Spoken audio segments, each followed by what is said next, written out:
말씀의 제목이 모세의 핑계와 하나님의 약속이라는 제목으로 함께 은혜를 나누고 기도 제목 삼기를 원합니다. 오늘 함께 출애굽기 3장을 조금 읽었는데요, 출애굽기 3장은 하나님께서 모세를 부르시는 아주 유명한 그 장면부터 시작이 됩니다. 모세는 아시다시피 이스라엘이 이제 애굽의 압제 가운데 놓여서 모두가 노예 생활할 때 태어난 불행한 시대의 아들이었습니다. 당시에 그 히브리 자손들이 점점 강성하게 되니 이제 통치하기가 너무 어려우니까 여자들이 태어나면 그냥 일꾼으로 쓰기 편하니 살려두고, 한동안 기간을 정해서 남자들이 태어나면, 사내 아이가 태어나면 무조건 죽여라 이렇게 명령을 내리죠. 그때 모세가 태어났습니다. 그래서 모세 어머니가 죽일 수가 없으니까, 또 발각되면 죽으니까 갈대나무 상자에 엮어서 이제 보내게 되죠. 그래 공주의 손에 이제 공주의 아들로 키워지게 됩니다. 뭐 이런 기본적인 이야기는 다 압니다만은 여러분들 또 혹시 모르는 분이 한 분 계실까봐 제가 또 이렇게 설명을 하는 것입니다. 그러다가 자기가 히브리인의 자녀라는 것을 왜 몰랐겠습니까? 어머니의 손에서 유모로 위장된 어머니의 손에서 길러졌기 때문에 자기 정체성을 알았을 겁니다. 그러던 어느 날 히브리인이 애굽 사람에게 학대당하는 걸 보고서 원래 애굽 사람을 쳐서 죽이게 됩니다. 그 일로 인해서 도망자가 되고 광야 생활에서 이제 장인의 양무리를 치는 이런 일을 하게 되죠. 그래서 40년 세월이 지났습니다. 이제 80세가 되었을 때에 하나님이 그를 부르시는 거죠. 그때 하나님의 부르심이 오늘 출애굽기 3장 9절부터 10절까지 있는 부분입니다. 자, 이제 가라. 이스라엘 자손의 부르짖음이 내게 달하고 애굽 사람이 그들을 괴롭히는 학대도 내가 보았으니 이제 내가 너를 바로에게 보내어 너에게 내 백성 이스라엘 자손을 애굽에서 인도하여 내게 하리라. 분명한 하나님의 목적이 있으셔서 모세를 부르셨습니다. 내가 너를 통해서 이런 일들을 하게 하겠다. 그 이유는 바로 이렇다. 정확하게 말씀하셨습니다. 이유가 뭡니까? 히브리 백성들의 신음소리가 하늘에 닿았다. 너 백성이지 않냐? 내가 너를 통해서 그 백성들을 신음에서 그 압제에서 해방시켜서 내가 너를 통해서 이끌어내게 하리라. 이렇게 분명히 명령을 또 약속을 함께 주신 것입니다. 모세도 잘 알고 있는 이야기입니다. 그러나 모세의 상황과 형편을 바라볼 때 도저히 할 수 없는 일이죠. 그래서 핑계를 대는데요, 첫 번째 핑계가 뭡니까? 내가 누구이기에 이런 일을 할 수 있겠습니까? 여러분, 첫 번째 핑계부터 네 번째 핑계까지 나오는데요, 이 핑계 하나하나 여러분 한번 생각해 보시면서, 혹시 하나님께서 분명한 이유와 목적을 가지시고 우리에게 어떤 부르심을 주셨을 때, 이것이 공적인 부르심이든지 여러분 개개인의 가정의 부르심이든지 또 개인의 삶의 부르심이든지 또 크게 다를 바가 없습니다. 하나님께서 상황과 목적, 이유에 따라서 우리를 부르실 때에 우리가 접목을 한번 시켜볼 필요가 있다고 생각을 합니다. 하나님이 모세에게 주셨던 음성이 아니라 내게 주셨던 음성을 한번 들으시면서 한번 여러분 상황과 비추어 보면서 모세의 핑계가 내 핑계는 아닌가, 이렇게 생각하는 시간이 되었으면 좋겠습니다. 출애굽기 3장 11절에 모세가 하나님께 아뢰되 내가 누구이기에 바로에게 가며 이스라엘 자손을 애굽에서 인도하여 내리이까? 내가 누구이기에 이런 일을 할 수가 있겠습니까? 이렇게 말한 거죠. 한마디로 말도 안 된다 하는 거죠. 크게 이유가 두 가지가 되겠죠. 하나는 부르시려면 진적에 부르시지, 왕궁에 있었을 때, 바로 앞에 있었을 때 부르시지, 왕자의 신분일 때 부르시지, 도망자고 80세 모세가 노인이 됐는데 내가 지금 어떻게 하나님의 부르심에 일을 할 수가 있겠습니까? 두 번째는 뭡니까? 지금 도망자 신세입니다. 바로 왕에게서 달아나서 지금 숨어서 지낸 세월이 40년입니다. 40년이 돼도 이 도망자는 늘 도망자죠. 지금도 어떤 가끔씩 발견되는 사람이 있잖아요. 뭐 2차 대전 또 그 이후에 무슨 내전 이런 전쟁이 있을 때 아주 오지로 숨어 들어가서 살기 시작했는데, 전쟁이 다 끝났는데 그것도 모르고 막 50년, 막 60년씩 숨어서 지내다가 이렇게 발견되는 사람도 있습니다. 그 두려움이라는 것이 말할 수 없는 두려움이라는 거죠.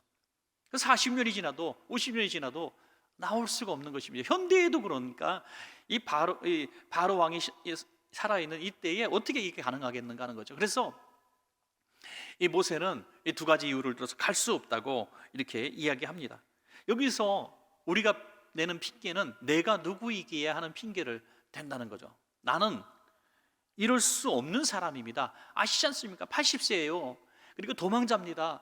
애굽으로 돌아갈 수 없는 그런 신세입니다. 나 수배당한 사람입니다.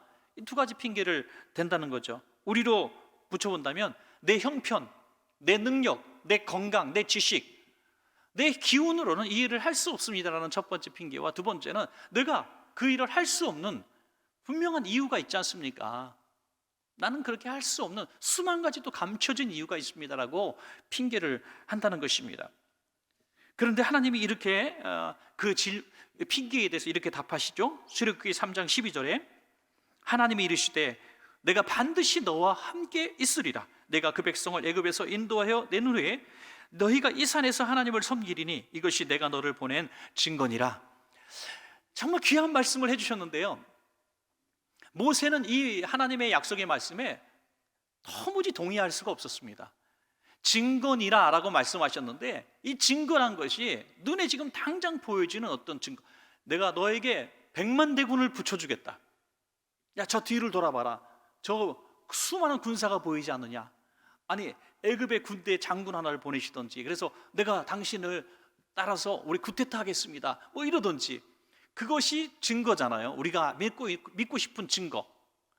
이를테면 어떤 승진을 놓고 기도를 오래 했는데 이 승진되면 하나님, 제가 이제 조금 더 하나님의 일을 많이 할 수 있는 기회가 주어지니 내가 이 승진을 놓고 계속 기도했습니다. 그러면 증거를 보여주셨다면 갑자기 사장님이 전화하신다든지, 그렇게 갑자기 우리가 들어갈 자리에 있던 사람이 퇴직을 하거나 이직을 하거나 그런 움직임의 증거가 아니겠어요? 그런데 하나님이 주신 증거는 너가 이 후에, 아주 오랜 후에 너희가 이 산에서 다시 예배할 날이 오게 되는데 그거 증거야. 여러분, 하나님이 우리에게 주시는, 내가 누굽니까? 라고 물어봤는데 하나님이 주신 증거는 아주 먼 미래형이라는 거죠. 여기서 우리에게 중요한 것이 바로 믿음이라는 거죠. 믿음이 뭡니까? 보이지 않는 것을 믿는 것이 믿음이잖아요. 바라는 것들을 믿는 것이 믿음이지 않습니까? 모세는 그 믿음이 없었던 거죠. 눈앞에 보이는 증거를 요청했는데 너희가 장차 이 산에서 예배할 날이 올 것이다. 그래서 이렇게 첫 번째 하나님의 답변에서 저는 이렇게 정의를 할 수 있습니다. 비전이 응답이다. 비전이 응답.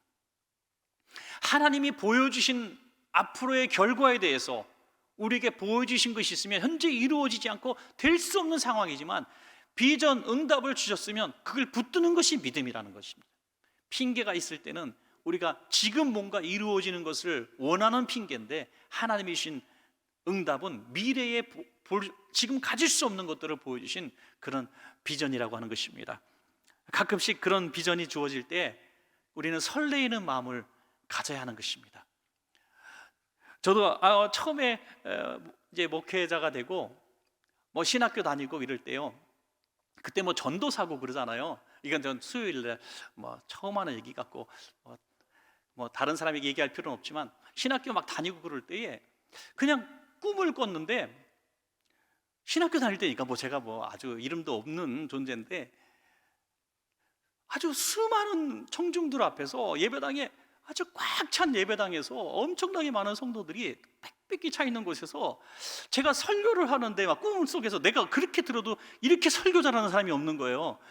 그래서 제가 다 설교하다가 은혜를 얼마나 받았는지, 그래서 막 설교에 취해가지고 너무너무 선명하고 너무나 지금도 설명하라면 설명하실 정도의 아주 선명한 어떤 그런 모습이었어요. 적어도 제 생각에는 몇천 명 이상은 됐던 것 같아요. 그래서 하나님이 이런 꿈을 주시나. 그래서 제가 그때 앞으로 교회를 개척할 꿈을 갖고 있었거든요. 그때는 무조건 저는 개척이다. 신학교 다니면서 무조건 개척이다.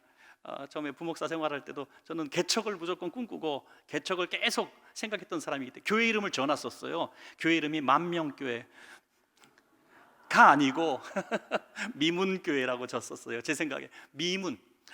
베드로가 안전뱅이 일으키는 교회이잖아요. 그 성전 문이 미문이잖아요. 그래서 beautiful gate, 아주 아름다운 문을 저 교회 이름까지 짓고 거기서 또 문자가 들어가잖아요. 그거 얼마나 제가 마음이 좋겠어요. 그래서 아름다운 문, 미문교회 문강원 목사 그래가지고 교회 이름도 짓고 장소도 경기도 하는 장소를 정해서 탐방도 하고 제가 막 그렇게 열심히 꿈을 꿨던 적이 있었습니다. 근데 어쨌든 어떤 상황, 어떤 교회 이름, 어떤 위치라는 제 생각은 틀렸죠. 지금 제가 뭐 개척을 하겠습니까? 그런데 하나 이룬 것은, 이루어가는 과정 속에서 있는 것은 그 약속이 이루어져 가는 것을 제가 좀 보게 되고 더 믿어지게 되는 것입니다. 그건 제 힘으로 제 능력으로 한 것이 아니라 하나님이 보여주셨고 저는 그것을 이루기 위해서 어떤 일도 한 적이 없습니다. 그런 교회가 되기 위해서 몸부림친 적도 없고 큰 교회가 되기 위해서 몸부림친 적도 없고 그렇게 되기 위해서 목표를 삼은 적도 없습니다. 하나님이 보여주신 것이 확실하다면 저는 이루어질 줄로 믿는 것입니다. 우리의 핑계는 나를 보는 거예요. 내가 누군데 나까짓 게 뭐라고. 그럼 맞는 말이에요. 나까짓 게 아무것도 할 수 없죠. 그러나 하나님이 보여주셨는데 하나님이 하시겠다는데 어찌 막을 사람이 있겠습니까? 사랑하는 여러분, 세상에서 우리가 제일 두려워해야 될 사람이 누군지 아십니까? 하나님이 쓰시겠다는 사람이고요, 하나님이 사랑하시는 사람이에요. 그러니까 여러분들도 하나님이 쓰시겠다는 사람이 되십시오. 하나님이 사랑하시는 사람이 되십시오. 그러면 세상이 감당할 수가 없습니다. 세상이 막을 수가 없는 거예요. 하나님이 쓰시는데 아멘 아멘 하고 따라만 가면 되는 거예요. 얼마나 쉬운 길을 두고 왜 핑계하면서 먼 길로 돌아가시려고 하십니까? 이제는 하나님이 보여주신 비전이 딱 보여지면 나는 지금 내가 누구이기에 할 수 없습니다, 이런 생각은 당연한 거지만 하나님이 보여주신 대로 꿈대로 비전대로 될 줄로 믿습니다, 이렇게 말씀하시는 것이 우리가 훨씬 더 순리대로 하나님의 말씀대로 걸어갈 수 있는 평안한 길이 될 줄로 믿습니다. 여러분, 두 번째 핑계는요, 나를 보낸 자가 누구이기에 이런 일을 할 수 있습니까? 조금 전에는요, 내가 누구이기에 라고 의문표를 던졌는데 이제 두 번째는 더 건방지게 얘기합니다. 나를 보낸 사람 당신이 누구시오? 라고 얘기하는 거죠. 자기가 연약한데 그러면 나를 보낸 사람의 힘을 한번 입어보고자 하는 것이죠. 출애굽기 3장 13절입니다. 모세가 하나님께 아뢰되 내가 이스라엘 자손에게 가서 이르기를, 이제 이스라엘 백성들한테 가서 이르기를 너희의 조상의 하나님이 나를 너희에게 보내셨다, 이렇게 하면 그들이 내게 묻기를 그럼 너를 보낸 그 하나님의 이름이 무엇이냐, 그렇게 질문할 텐데요, 내가 무엇이라고 그들에게 말하겠습니까? 말할 수 있습니까? 그런 얘기죠. 당신의 이름을 좀 알려주십시오. 당시의 사람들은 이거 아주 사회 통념이었다 그래요. 무슨 일을 할 때 지금처럼 카톡을 보낼 수 없잖아요. 그러니까 항상 사람을 보내는 거예요. 뭐 오래전도 아니고 우리가 살아가는 시대에도 우체부가 우편물을 전해주잖아요. 그것처럼 사람이 사람의 손으로 어떤 문서를 보내거나 어떤 편지를 보내거나 이렇게 했죠. 그래서 보낸 사람이 누구냐에 따라서 문도 열어주고 또 환영해 주기도 하는 것입니다. 당시에 종들의 신분도 자기가 섬기는 사람, 자기가 자기를 보낸 사람의 신분에 따라서 어느 나라에 가서는 신하임에도 불구하고 왕보다 높은 대우를 받는 것이죠. 그래서 나를 보낸 당신의 이름을 알려주시면 내가 그들한테 가서 이런 분이 나를 보냈어 하면 그들이 내 앞에서 고개를 숙이지 않겠습니까? 그때 하나님의 대답은 뭡니까? 핑계에 대한 출애굽기 3장 14절입니다. 하나님이 모세에게 이르시되 나는 스스로 있는 자니라. 이름을 묻지 말라는 거죠. 또 이르시되 너는 이스라엘 자손에게 이같이 이르기를 스스로 있는 자가 나를 너희에게 보내셨다 하라. 나는 나다. I am I, 이렇게 얘기하는 거죠. 나는 나다. 스스로 있는 독립적인 초월적인 존재. 한편 이 말씀의 의미는 뭐냐면 보낸 사람이 누구냐에 따라서 굴복하는 거잖아요. 그러니까 바로 왕 앞에 내가 서고 이스라엘 백성 장로님들 앞에 내가 쓴다면 그분들보다 신분이 높은 사람의 내가 이름을 얻고 가기를 원했던 건데, 이 말씀이 뭐냐면 하나님 위에 아무도 없다는 것입니다. 여러분, 하나님 위에 아무도 없는 이 세상에서, 아니 온 인류 가운데 가장 높으신 분이 너를 보낸 거니 너는 누구 앞에서든지 당당하게 말할 수 있는 자격이 있다, 그런 말씀으로 주신 것입니다. 여러분, 세상 사람들은요 나를 보는 거죠. 우리를 봅니다. 내가 누구인지 봅니다. 내가 어느 회사에 소속된 사람이고 어떤 권력을 가진 사람이고 누구의 일을 하는 사람인가, 이게 굉장히 중요하죠.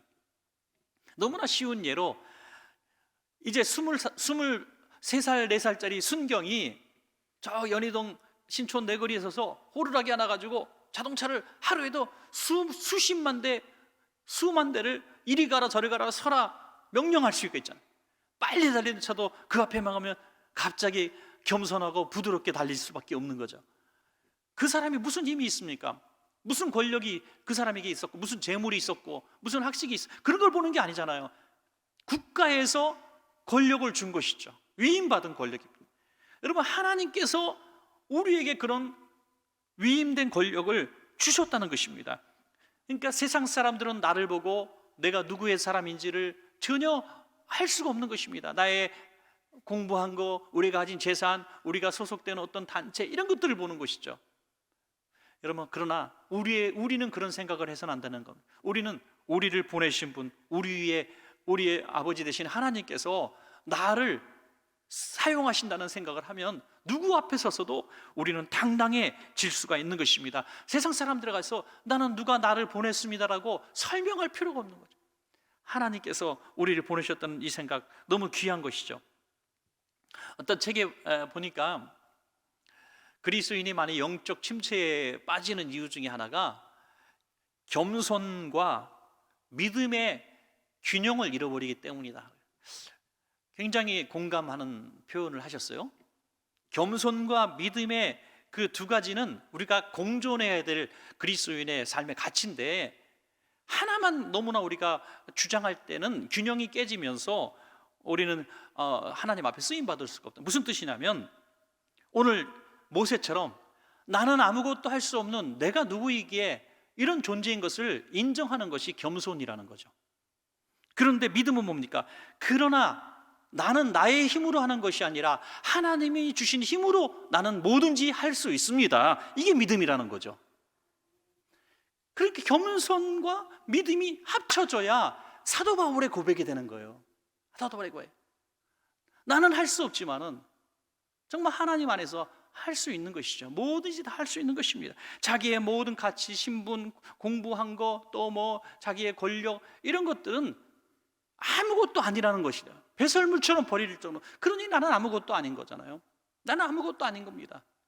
그런데 하나님께서 나를 쓰시니 나는 누구 앞에서도 자족할 수 있고 당당할 수 있고 나는 권세가 있는 사람이라고 말할 수가 있는 것입니다.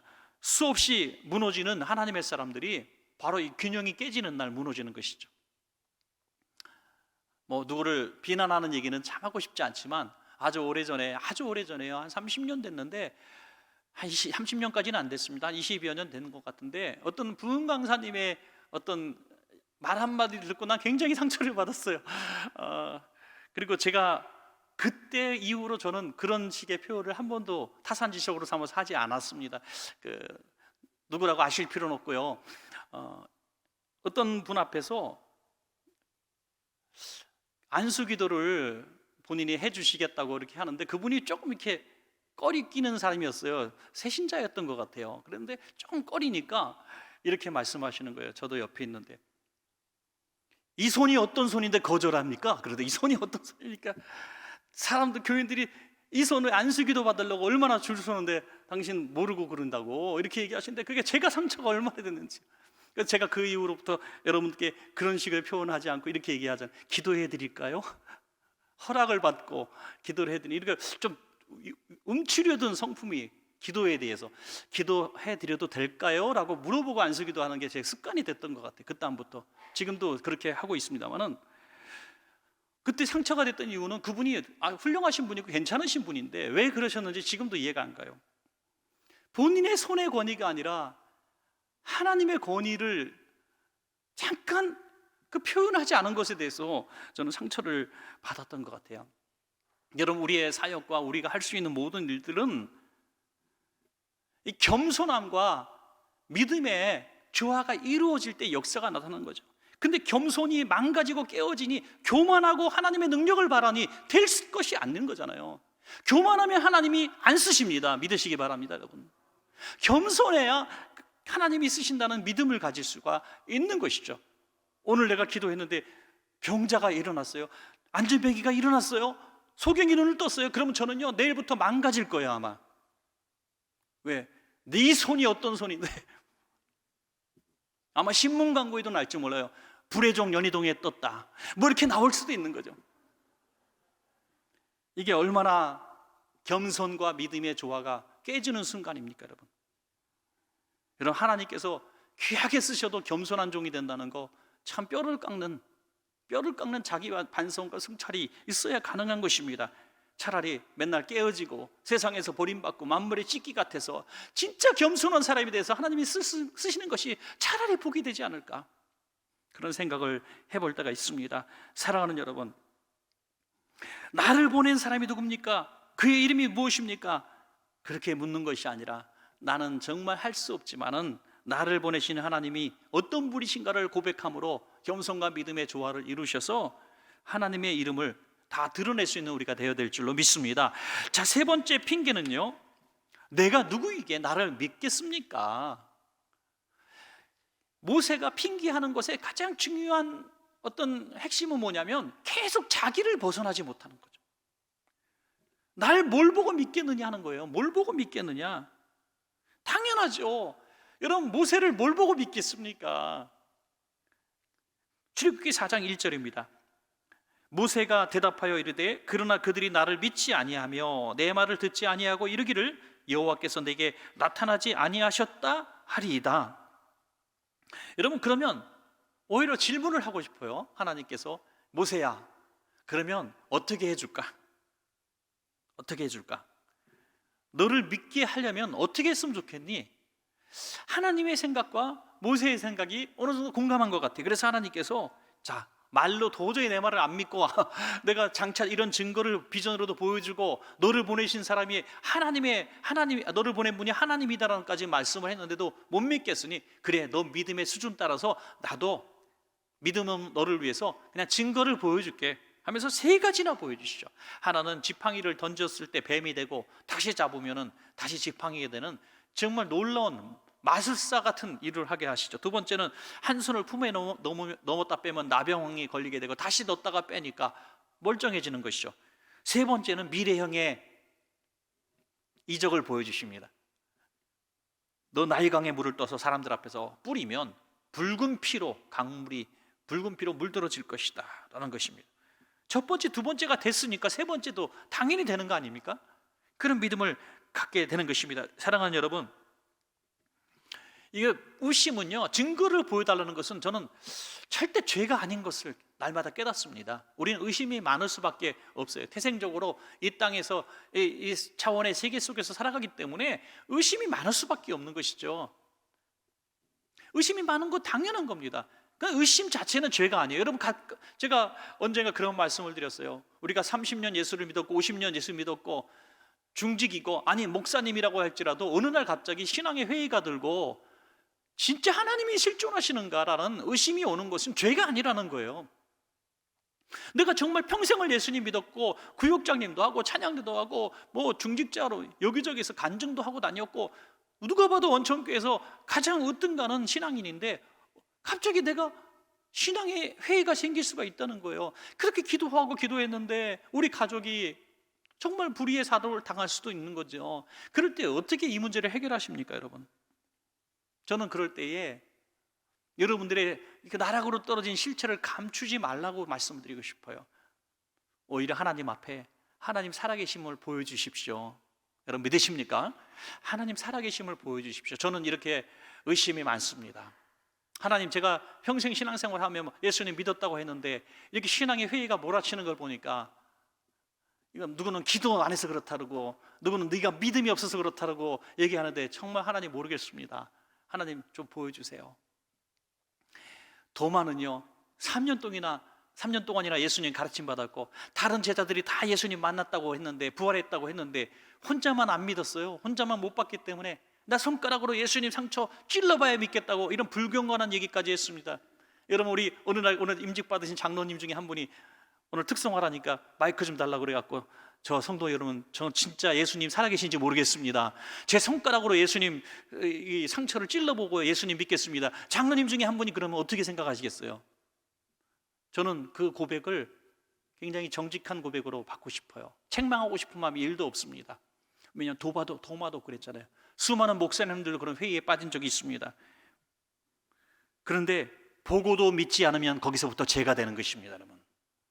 하나님의 부활하시는 예수님을 만나고도 의심하기 시작하면 그것이 죄가 되는 것입니다. 여러분, 과거에 정말 하나님이 살아계심을 경험한 적이 한 번이라도 확실히 하나님이 살아계시구나 하는 체험적 신앙을 경험하신 분들만 아멘 한번 해주시기 바랍니다.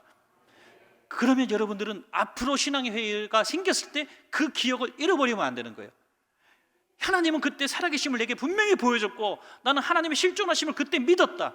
그런데 이후에 또 조그만 회의들이 자꾸 들어올 때는 이거는 차원의 세계에 있는 이 3차원의 세계 속에 살아가면서 주어지는 당연한 의심에 불과한 것이죠. 그때 어떻게 할 것인가? 하나님의 살아계심을 믿었던, 경험했던 그 시간들을 다시 우리가 영적으로 회복하는 것입니다. 이게 회복하는 것이 중요한 것이죠. 그래서 보고도 믿은 자들, 신앙의 어떤 경험을 했던 사람들, 체험했던 사람들이 또 시험에 빠지고 그러면 참 이게 문제가 더 심각하게 되는 것입니다. 어떤 성도님들이 두 분이 어떤 다툼이 생겼다고 합시다. 목회자인 제가 보니까 이분은 초신자고 이분은 아주 신앙의 동역자 같은 분이에요. 그러면 제가 두 분이 싸우고 있는 현장 가운데서 장로님, 권사님, 안수 집사님이 그러면 돼요. 집사님 좀 사과하세요. 무조건 그랬단 말이에요. 그러면 저한테 와서 뭘 한다고 그러세요? 무슨 일이 있었는지 뭘 하신다고 그래요? 왜 나만 갖고 그래요? 그러면 저는 이렇게 얘기할 거예요. 당신이 믿음 있는 사람 아니에요 라고 얘기할 겁니다. 당신은 천국을 믿는 사람 아닙니까? 천국에 들어갈 사람 아닙니까? 확신 있는 사람 아닙니까? 이 사람은 오늘 싸우고 쫓겨나면 지옥 갈 수도 있는 사람인데 천국에 확신 가진 사람이 용납하고 용서해 줘야죠. 사랑하는 여러분, 내가 누구에게 나를 믿을까요? 하는 것은 아직도 자기 안에 사로잡힌 이런 모습입니다. 내가 누구에게 라고 말씀하지 말고 나에게 나타나셨던 하나님을 믿음으로 말미암아 나는 누구가 아니라 나는 하나님을 만난 사람입니다 라고 불꽃 떨미 가운데서 하나님과 대화를 하면 그 순간까지도 하나님과 지금 대화하는 그 자체가 신비요 기적 아닙니까 여러분?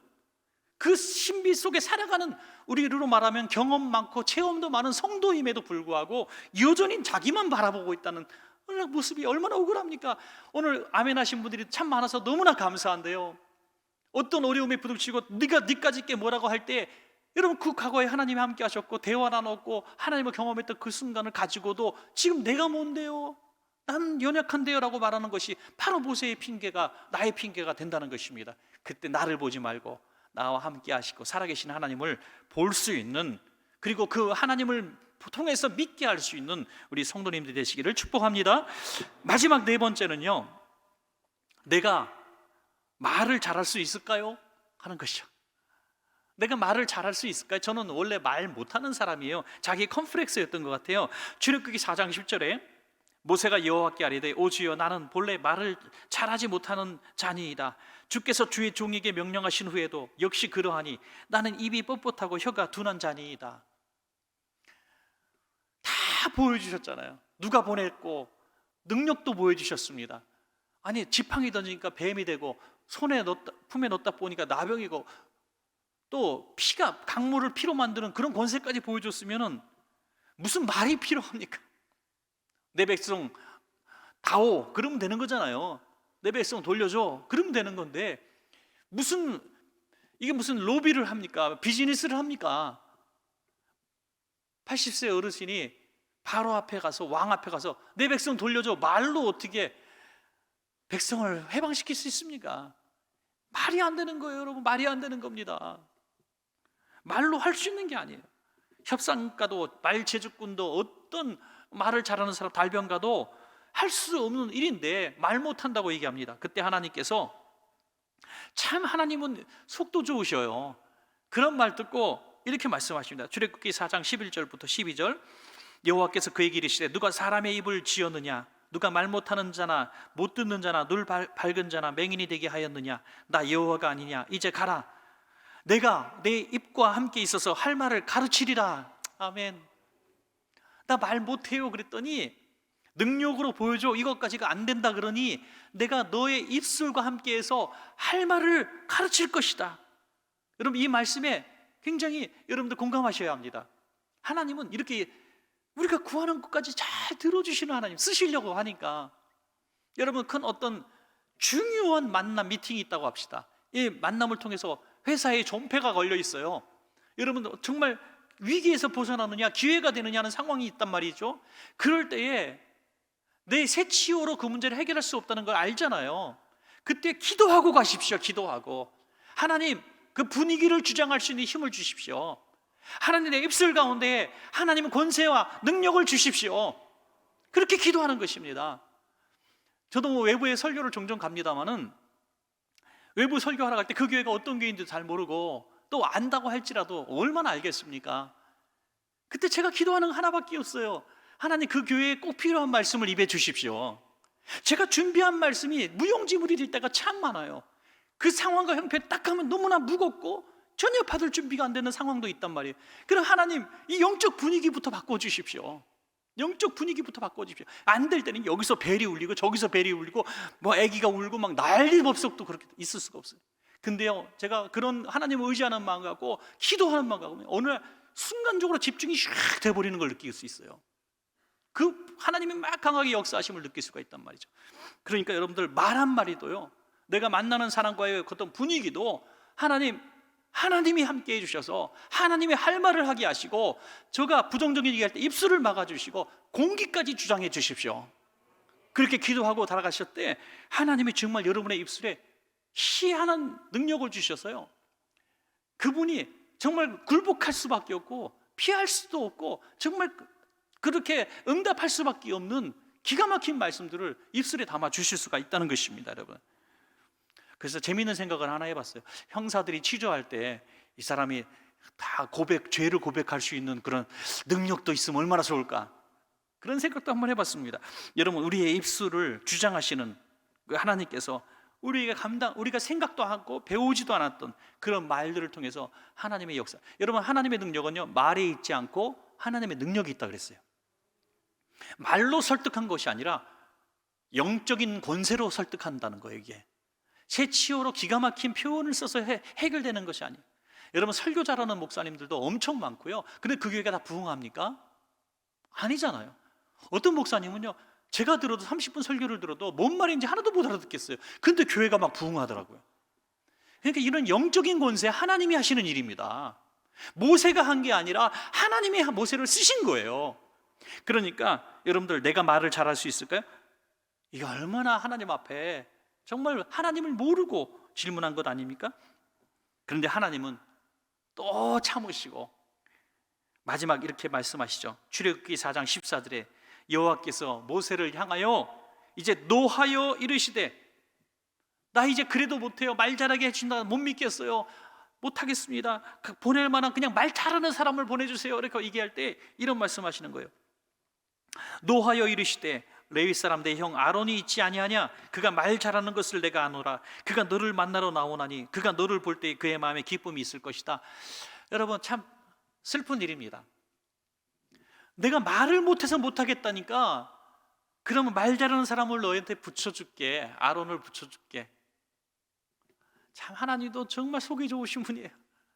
하나님이 쓰시겠다는 사람은 모세인데 말 못해서 못하겠다니 말 잘하는 사람을 붙여.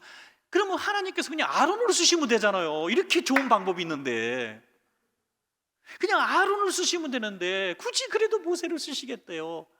왜 그랬을까요? 그 이후에 사건을 통해서 모세를 쓰신 이유가 나오죠.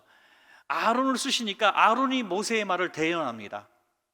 백성들 앞에 섰을 때 청와대 대변인처럼 오늘 모세께서 이런 말씀을 하셨습니다, 이게 아니라 조금 더 과장되게 얘기하면 자기가 한 말처럼 하는 거예요.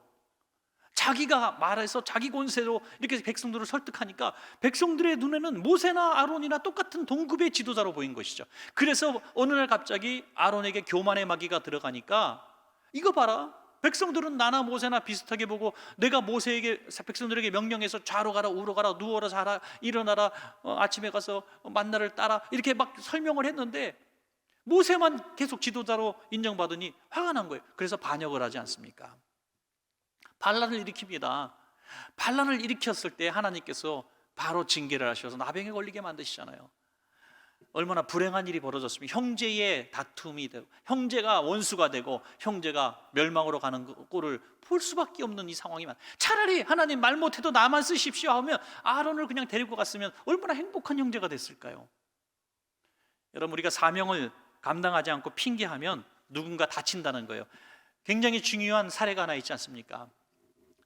요나에게 하나님께서 니느웨로 가라고 명령하실 때 거절하고 다시스로 가는 배를 타니 다시스 가는 배는 뭔 죄가 있어서 풍랑을 만나서 그 생고생하고 물건을 다 바닷속에 빠뜨리고 재물적인 손해보고 바닷속에 던지는 간접 살인까지 저지르게 됩니까? 얼마나 트라우마에 시달렸을까요? 이런 걸 사명자는요, 사명을 거절하면 주변 사람들이 고통을 받는 경우가 참 많이 있는 것입니다. 여러분, 말씀을 맺겠습니다. 모세의 일관된 핑계는요, 내가라고 하는 것을 벗어나지 못했기 때문에 일관된 핑계가 나왔고요. 그러나 하나님께서는 계속해서 해답을 하나님께서라는 해답을 주셨습니다. 오늘 우리의 삶에도 우리가 할 수 없다는 핑계는 항상 내가라는 것을 벗어나지 못하기 때문에 핑계하는 것이고요. 하나님은 기도하면 항상 응답을 하시는데 내가가 아니라 하나님께서 내가라고 말씀하시는 거죠. 내가 너와 함께 하겠다는데 왜 핑계하느냐? 그럼 모세는 과연 이 일을 할 수 있는 내가 되기 위해서는 어떤 내가가 되어야 될까요? 자기가 어떤 위치에 오르면 과연 이스라엘 백성을 구원할 수 있을까요? 1기, 2기, 3기로 모세의 생애를 나누지만 40년 왕자의 신분으로 40년 목동의 신분으로 40년 이스라엘 백성의 지도자로 과연 이 120년 인생 속에서 과연 모세가 언제가 내가가 모세입니까? 하나님이 쓰시는 순간 40년이 진짜 모세가 아닙니까, 여러분? 지금까지 우리가 살아온 생애 중에서 진짜 나는요, 세상에서 기준으로 성공했을 때 실패했을 때가 내가 아닙니다. 하나님이 함께 하셔서 나와 함께 하신 그 순간이 진짜 내가 되어야 될 줄로 믿습니다, 여러분. 나이도 필요 없고 경력도 필요 없고 내가 할 수 있는 일들도 한계를 짓지 마시기 바랍니다. 지금 이후에 우리 신앙의 전성기를 시작할 수도 있고 이전에 경험하지 못했던 최고로 인생의 전성기도 경험할 수 있습니다. 믿습니까, 여러분? 앞으로 이후의 삶 가운데는 내가라고 하지 마시고 하나님이 라고 자꾸 말씀하셔서 하나님이 여러분들을 이전에 어떤 생애보다 진짜 쓰셔서 진짜 나다운 내가 되는 여러분 되시기를 주의 이름으로 축원합니다.